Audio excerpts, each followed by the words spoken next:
పోయిద్ది. Next bit వచ్చేసరికి తెలంగాణ నీటిపారుదల పితామహుడు.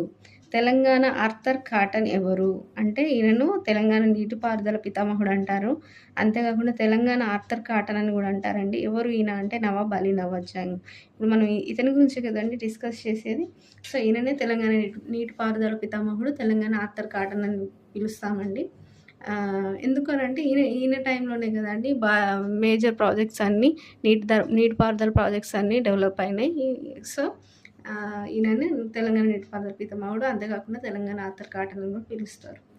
ఈయనని ఇంకా ఏమని పిలుస్తారంటే భారీ మధ్య తరహా ప్రాజెక్టులకి ఈయన ఆద్యుడు అని అంటారండి. అంటే భారీ మధ్య తరహా ప్రాజెక్టులకి ఈయనను ఆద్యుడు అని అంటారు. నెక్స్ట్ బిట్ వచ్చేసరికి మనకి ఇతను రూపకల్పన చేసిన ప్రాజెక్టులు ఏంటి? మరి ఇప్పటివరకు మనం ఇన్ని ప్రాజెక్టులు డిస్కస్ చేసాం కానీ ఇందులో ముఖ్యమైన ప్రాజెక్టులు అవి ఈ నవాబ్ అలీ నవాజ్ జంగ్ నిర్మించిన రూపకల్పన చేసిన ప్రాజెక్టులు ఏంటి అంటే ఒకటి నిజాం సాగర్ అండి, next Ali Sagar, next Wyra project, తర్వాత పాలేరు ప్రాజెక్ట్, తర్వాత ఫతేనగర్ ప్రాజెక్ట్ అండి.